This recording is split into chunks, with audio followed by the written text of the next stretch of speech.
मेरा भारत चैनल से के शर्मा की राम राम। आज हम भगवान श्रीनाथ जी के दर्शन करने के लिए श्रीनाथ द्वारा चलेंगे।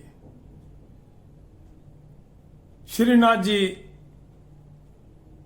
जो कि भारत के प्रसिद्ध मंदिरों में, प्रसिद्ध तीर्थों में व भारत की एक बहुत ही महत्वपूर्ण सांस्कृतिक धरोहर के रूप में उदयपुर से करीब 48 किलोमीटर दूरी पे स्थित है। आइए आज हम श्रीनाथ जी के दर्शनों के लिए चलते हैं। भगवान कृष्ण ने गीता में भी ये कहा था कि समय समय पर कलयुग में भी भक्तों को दर्शन देने के लिए मैं साकार रूप में ना सही लेकिन विग्रह रूप में प्रकट होता रहूंगा और भक्तों के कष्ट दूर करता रहूंगा। ऐसा उन्होंने उस समय के महाप्रभु वल्लभाचार्य जी को भी दर्शन देकर ये बात कही थी, जो कि हरिनाम संकीर्तन का जगह जगह प्रचार कर रहे थे। आइए सबसे पहले हम श्रीनाथ जी के प्रागट्य स्वरूप का वर्णन करेंगे। मथुरा में गोवर्धन के पास यतिपुरा गांव है।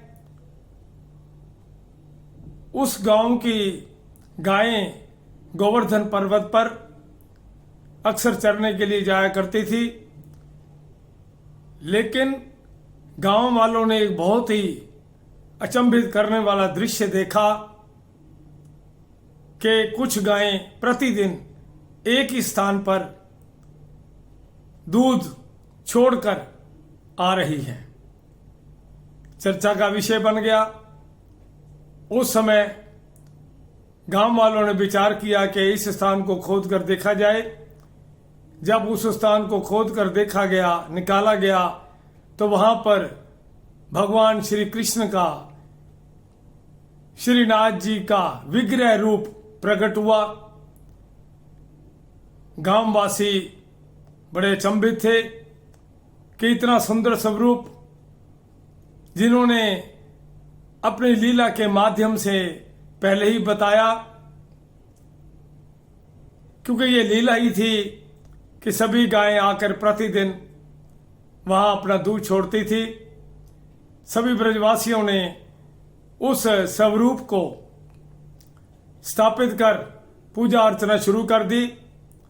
उन्हीं दिनों में महाप्रभु वल्लभाचार्य जब महाप्रभु वल्लभाचार्य झारखंड में हरिनाम संकीर्तन का प्रचार कर रहे थे, तो उनको स्वप्न में भगवान कृष्ण आए। उन्होंने कहा कि मैं गोवर्धन पर्वत पर ब्रज में प्रकट हो चुका हूं, आप वहां पहुंच करके मंदिर का निर्माण करवाइए और मुझे प्रतिष्ठित कीजिए। 1549 के अंदर महाप्रभु वल्लभाचार्य ने सभी ब्रजवासियों को साथ लेकर के मंदिर का निर्माण करवाया, जिसमें उनके साथ वल्लभाचार्य जी के सपुत्र गोविंद जी थे। वल्लभाचार्य के सपुत्र विठल जी व काका गोविंद जी थे। सभी ने मिलकर के पूजा अर्चना आरंभ कर दी और महाप्रभु वल्लभाचार्य ने भगवान के प्रगटे की पूरी कहानी सभी ब्रजवासियों को बताई कि इन्होंने यहाँ आना था, इस वजह से ये प्रकट हुए हैं। 7 वर्ष के बालक का स्वरूप बहुत ही सुंदर था। उन्हीं दिनों में मुगलों का शासन था और मुगल शासक औरंगजेब हिंदुस्तान में जगह जगह भारतीय संस्कृति को व हिंदुओं के मंदिरों को ध्वस्त करने में लगा हुआ था।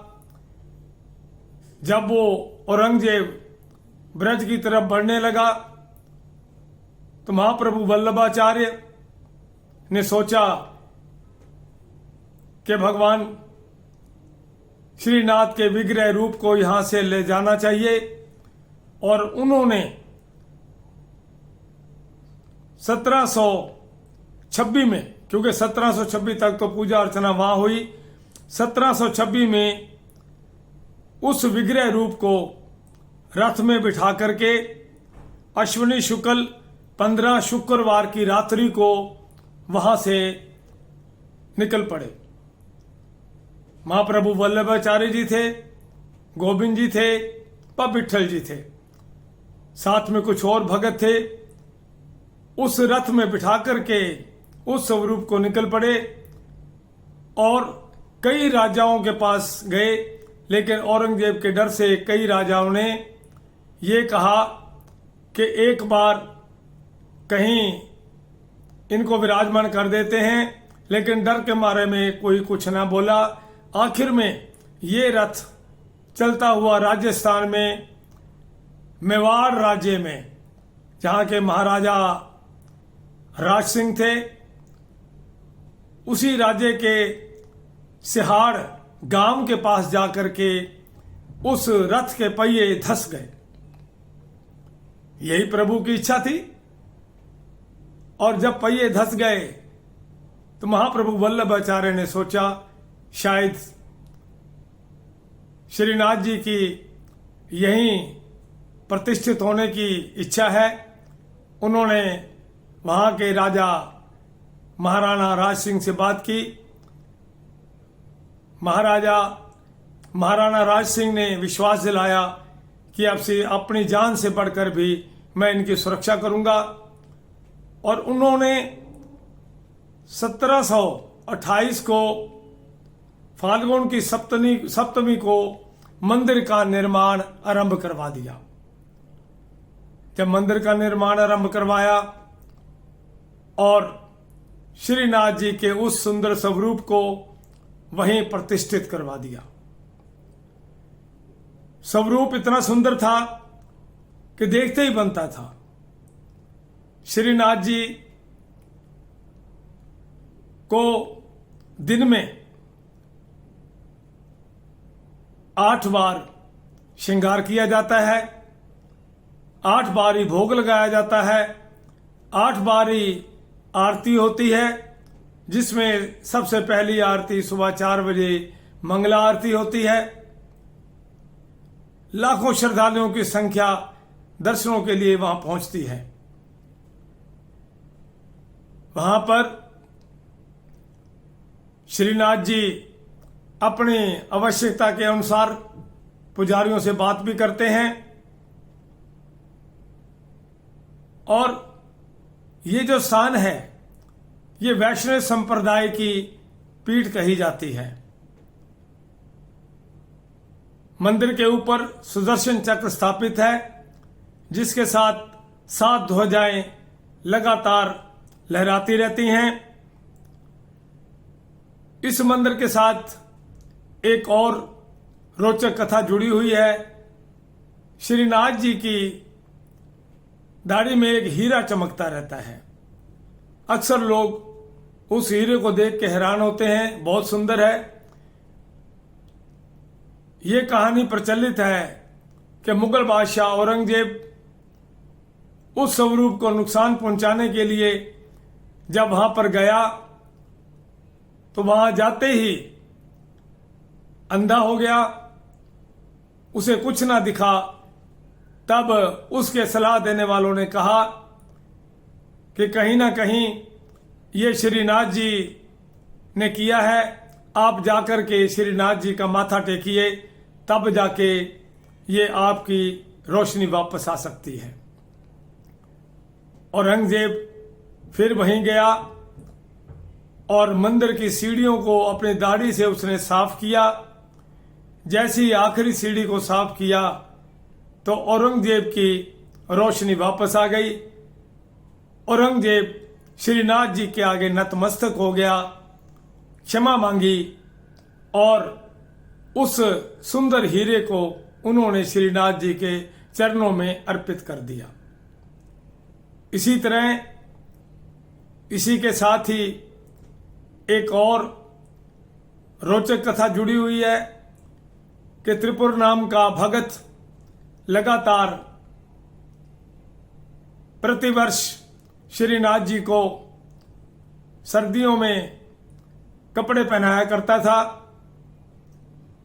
और उसी के बनाए हुए कपड़े श्रीनाथ जी पहनते थे।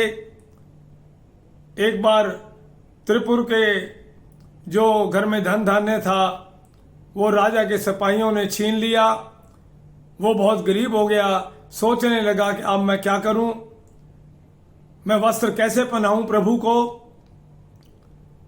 और तब एक बार वो किसी तरीके से अपने घर के चांदी के बर्तन लेकर दुकान पे गया और उसके बदले में जो पैसे मिले उससे वस्त्र खरीदने के लिए किसी दुकान पर गया। जो वस्त्र बहुत सुंदर था उस वस्त्र को हाथ लगाकर कहा कि ये दे दीजिए, लेकिन दुकानदार ने कहा कि ये वस्त्र बहुत महंगा है, आपके जितने आपके पास धन है उसमें नहीं मिल सकता।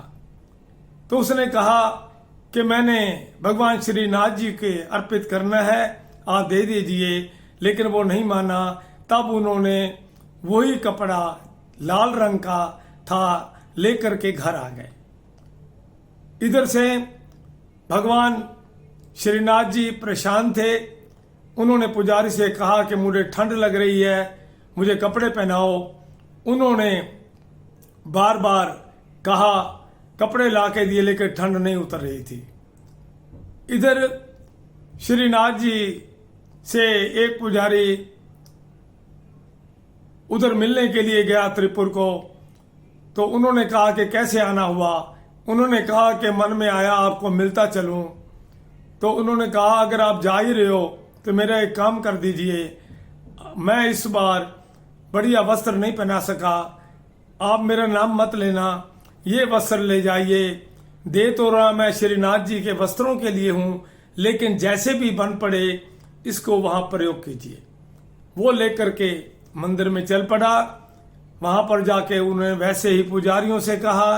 पुजारियों ने उसको आम वस्त्र समझ करके नीचे बिछा दिया और उस पर और सामान रख दिया। अब इधर श्रीनाथ जी को बहुत ठंड लग रही थी। उन्होंने पुजारियों से कहा कि मुझे वस्त्र पहनाइए।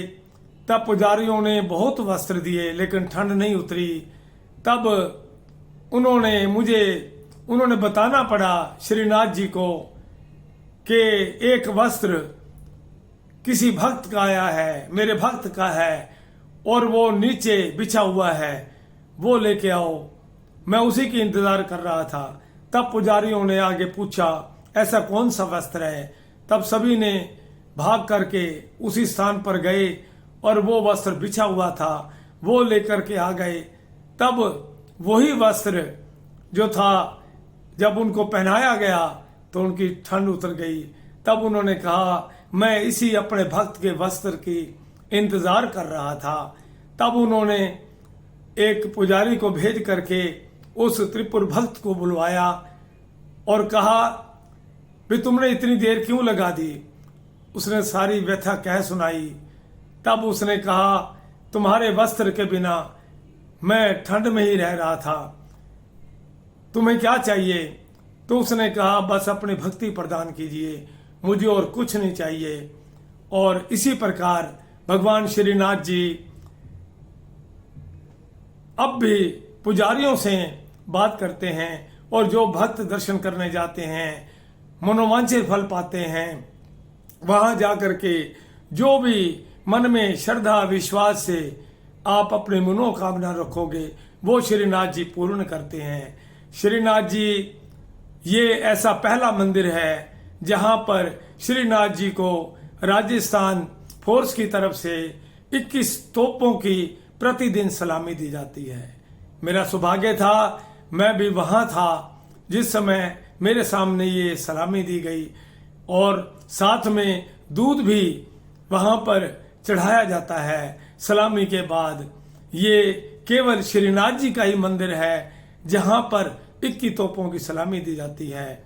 और इसके साथ ही यूं माना जाता है कि वहां के राजा ही श्रीनाथ जी हैं और सिहाड़ गांव का नाम इसीलिए श्रीनाथ द्वारा के नाम से प्रसिद्ध हुआ। आज श्रीनाथ द्वारा में लाखों लोग जाकर के श्रीनाथ जी के दर्शन करते हैं और अपनी इच्छाएं पूर्ण करते हैं। बोल श्रीनाथ जी महाराज की जय। आप भी जाएं। और एक बात और कहना चाहूंगा, वो रथ जिस पर सवार होकर के श्रीनाथ जी गए थे वो रथ आज भी वहां श्रीनाथ द्वारा में मंदिर में वहां रखा हुआ है। आप उसके भी दर्शन जरूर करना। ऐसा मैं सौभाग्य समझता हूं कि श्रीनाथ जी जाकर के हम दर्शन करके अपना जीवन सफल करें। बोल भगवान श्रीनाथ जी की जय।